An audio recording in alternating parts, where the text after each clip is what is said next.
अस्सलाम वालेकुम। कैसे हैं बच्चों आप सब। आज मैं आपको एक बादशाह और इसके मुलाजिम चोर की कहानी सुनाऊंगा।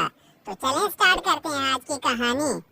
एक मर्तबा एक बादशाह अपने एक मुलाजिम सरदार से नाराज हो गया और उसे दरबार से निकाल दिया और हुक्म दिया कि तुम दिन रात अपने घर में पड़े रहो, ना कहीं बाहर जा सकते हो और ना ही कहीं काम कर सकते हो। ये बजाय मामूली हुक्म था, क्योंकि दिन रात घर में पड़े रहना, कुछ काम काज न करना और फारग वक्त गुजारना बहुत मुश्किल होता है। वैसे भी एक आदमी एक ही जगह और एक ही किस्म के लोगों में रहते रहते घबरा जाता है और तो और बहुत वहशत होती है। वक्त काटना दोबार हो जाता है, क्योंकि उसके साथ भी ऐसा ही हुआ। वो सारा दिन पड़ा रहता और कोई काम नहीं कर सकता था। सरदार बहुत परेशान था, क्योंकि इसके बच्चे पेट भरने का सवाल करते थे। जब वो घर से बाहर कदम नहीं निकालेगा तो बीवी बच्चों को खिलाएगा कहाँ से। इत्तेफाक से कुछ दिनों बाद बादशाह, वजीर और शहजादे बुलाए गए। सरदार को एक तरकीब सूझी तो इसकी आंखें चमक उठी। उसने अपनी बीवी को पड़ोस में एक कीमती जोड़ा लाने के लिए भेजा। वो पड़ोस से कीमती जोड़ा ले आई। सरदार ने मंग का कीमती जोड़ा जल्दी से जेब-ए-तान किया और घर से निकल पड़ा और शान से चलता हुआ शाही दरबार में जा पहुंचा।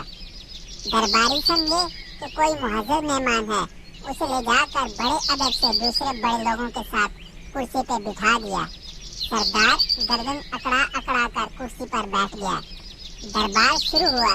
जश्न की तमाम रस्में अदा की गईं और इसके बाद दस्तरखान पर आला किस्म के खाने रखे गए। सरदार ने भी हाथ बढ़ाकर खूब डट कर खाना खाया और फिर नजर बचाकर बड़ी चालाकी से सोने की एक रकाबी अपने लिबास में छुपा ली और दरबार खत्म होते ही वहाँ से 9-2-11 हो गया और घर आकर बड़े मजे से सारा वाक़या अपनी बीवी को सुनाया। इसके बाद उसकी बीवी बाजार जाती और सोने की रकाबी का एक टुकड़ा काट कर फरोख्त करके कुछ रकम ले आती। यूं सरदार की जिंदगी आराम से गुजरने लगी और परेशानी दूर हो गई। इधर दरबार के मुलाजमों ने देखा कि सोने की एक रकाबी कम निकली है तो बेचारे बहुत घबराए और रकाबी ढूंढने के लिए इधर उधर दौड़ने लगे। बादशाह ने इनकी हालत देख कर कहा कि तुम सब क्यों परेशान हो। मुझे मालूम है कि सोने की रकाबी गायब हो गई है और अब वो तुम्हें नहीं मिलेगी। मुझे ये भी मालूम है कि वो रकाबी किसने चुराई है। अगले साल फिर जश्न हुआ और दरबार मेहमानों से भर गया। जश्न के इख्तिताम पर मेहमानों को खाना दिया गया। सरदार इस मौका पर भी मौजूद था। खाना खाने के बाद फिर उसने नजर बचाकर बड़े इत्मीनान से एक सोने की रकाबी अपने लिबास में छुपा ली। दरबार खत्म हुआ तो मेहमान जाने लगे तो सरदार भी महल के दरवाजे से बाहर निकलने लगा। अचानक बादशाह सामने आ गया। बादशाह को देखकर वो सटपटा गया और घबराकर इधर उधर देखने लगा।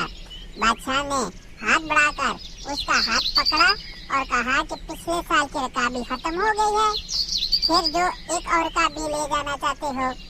ये सुनते ही सरदार के होश उड़ गए और खौफ के मारे कांपने लगा। आखिरकार बादशाह के कदमों में गिर पड़ा और कहने लगा, हुजूर के हुक्म की तामील में मुझे मेरे घर में बंद कर दिया गया था। कई महीनों तक परेशान और तंग दस्त रहा। आखिर मजबूर होकर ये नाजेबा हरकत की। हुजूर मुझे माफ कर दें। बादशाह कुछ देर सोचता रहा, फिर कहने लगा, अच्छा हमने तुम्हें माफ किया और तुम्हारी मुलाजमत भी बहाल कर दी। गलती हमारी ही थी। हमने हुक्म ही ऐसा दिया था कि आदमी भूख और तंग दस्ती से मजबूर होकर चोरी करने पर आमादा हो जाता है। अगर हम तुम्हें घर में कैद न करवाते तो शायद तुम ऐसी हरकत कभी न करते।